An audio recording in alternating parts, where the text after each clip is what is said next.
keep that in mind, a time frame. Corey mentioned ideal versus actual. Ideally, we would know how much, who, and what we're fighting for, and what weight class.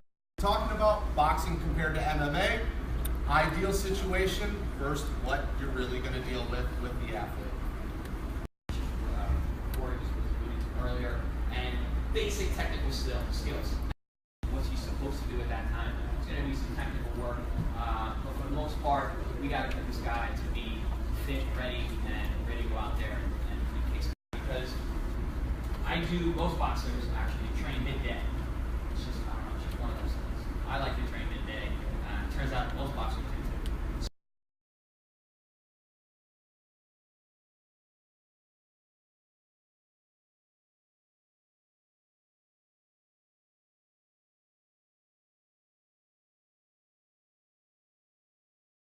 Get those pores open. A lot of guys will use body creams and sauna suits. They'll do this in the sauna. I prefer to do things actively. A lot of guys like passive weight loss, laying in the. We've been talking about supplements, individual supplements, all week long. So I'm not going to go into great depth on each particular supplement that I have in the list here. Performance, aid recovery, improve performance, improve hydration, strength and power. So first and foremost, protein, like the anecdote I told you about. Creatine. Cannot stress this enough. Creatine for your combat athletes. They're getting hit in the head. What do? We train fast, we fight fast. Fast movements, that's how we fight. And I thought about that. I was like, it's the most simple thing that I've heard should be how you plan on fighting. Whether that be fast movements, whether that be fight or spar at the weight that you're going to be fighting at fight night. All of those little things matter during the down talking one day. And actually, I think this was after I tried to tell him he was overtraining. I think this was the same conversation. We started talking about food, and I started, I'm sitting here, I'm learning so much about to spar. What do you do in preparation for your sparring? What do you do for your high intensity bouts? You eat. The hardest part of your fight camp is going to be able to dehydrate your body. And that's the biggest thing that stuck with me. And like I said, he said it to me so simply, but it's been so easy for me to relay to the guys do. This is brand new, so I thought this would be cool because, I don't know, this could be a job opportunity for somebody in here. The UFC started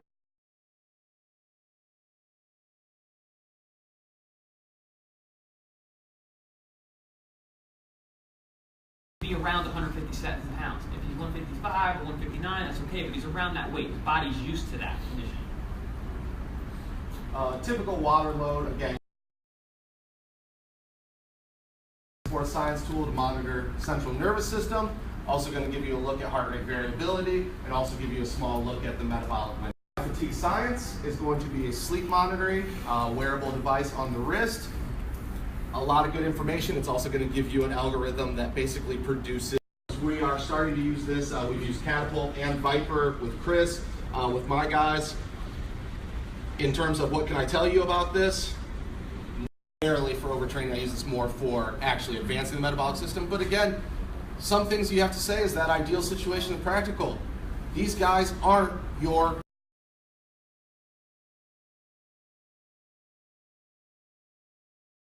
And I'm with my graduate student, Danielle Aguilar. And we are at the 13th Annual International Society of Sports Nutrition's Conference. And we're presenting our results to a group that was given high levels of protein, gained significantly more fat-free mass over the 8-week training program as compared to the group. An interesting feature of this study was that the high-protein group ingested about 4,500 more calories every single day.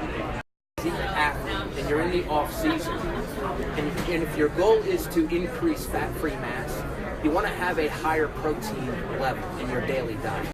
Gain fat-free mass.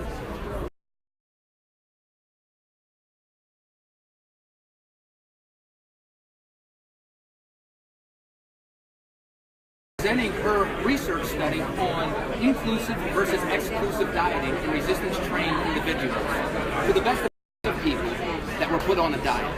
They were both told to reduce their calories by 25%. One group was given a meal plan, and in that meal plan, they were told you can kind of pick and choose what you want. You still have to have a caloric reduction, but you get to choose the foods that fit into their diet.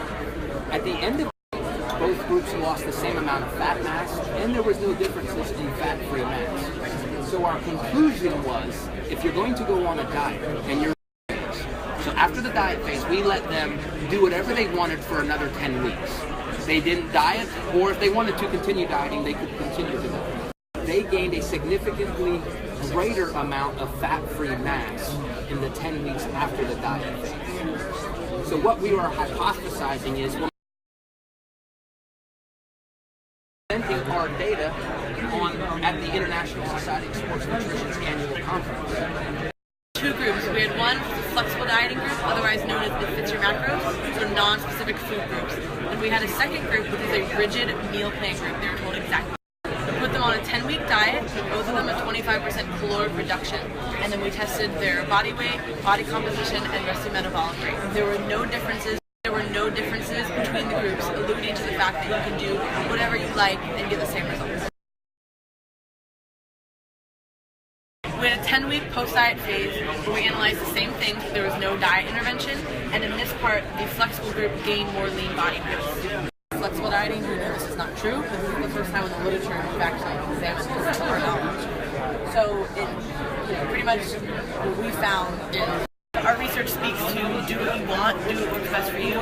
Some people need a plan, some people need more structure, other people need more flexibility in their life in order to maintain.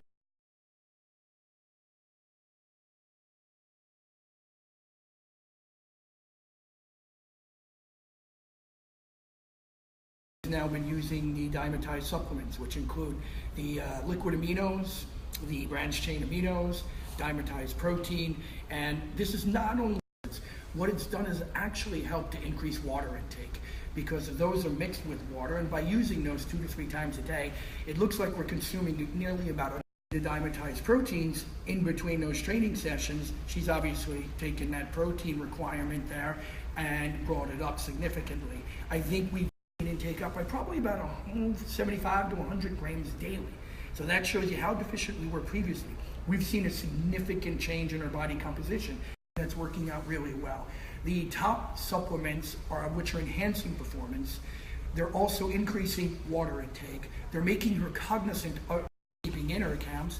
And what we've seen now is a decline in body fat percentage of about 2.5 to 3% this camp, and much more muscular, much more. I'm here at the International Society of Sports Nutrition meeting in Tampa, Florida. Present my research where we examine the impact. And basically our purpose was to kind of see if we could identify and improve after completion of the exercise bout. And then the second key finding was that by feeding protein to improve the benefits of fasting cardio, we examined a really quick study looking at basically different pre-exercise feedings of rates of calorie burning were increased, as well as basically rates of fat burning were similar. All right, so in conclusion, basically fat, see the benefits of protein, and get leaner. But by consuming a dose of protein beforehand, that allows you the benefit. You're still burning similar amounts of fat, so you're still burning in the morning. You're deriving a couple of benefits. The first one is our research shows you're still going to burn similar amounts of fat, so that was why you went positive benefits from protein, which is like just an anabolic maintenance of your muscle.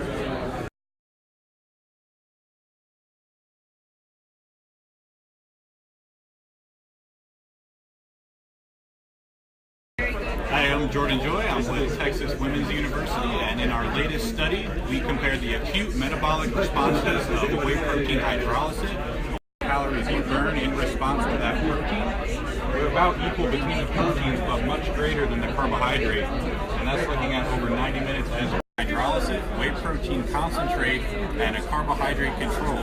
We gave 3 different treatments to the same subjects at different visits. elevated calorie burn to the same extent, but the whey protein hydrolysis increased fat burning potential to a greater degree than both the protein and the carbohydrate. Looking to lose fat, a whey protein hydrolysis may be more advantageous than a whey protein concentrate, and definitely more advantageous than a carbohydrate. He was mentioning some results of the study that showed they decreased The calculation. So what do you think? Yeah, so the many companies It's freaking amazing.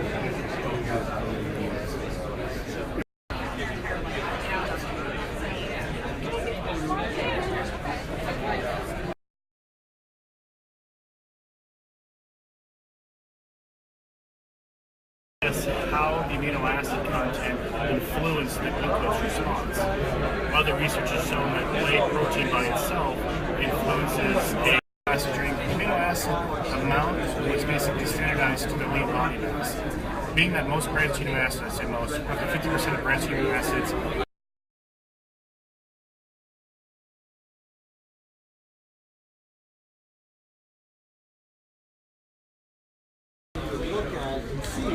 does it enhance blood flow, and can it potentially enhance physical performance? Because it's got a combination of dietary nitrate and antioxidants. So both of those have been shown independently to influence blood flow, influence performance. It worked quite well. So it did have improvements in their running to exhaustion, so it improved their endurance performance.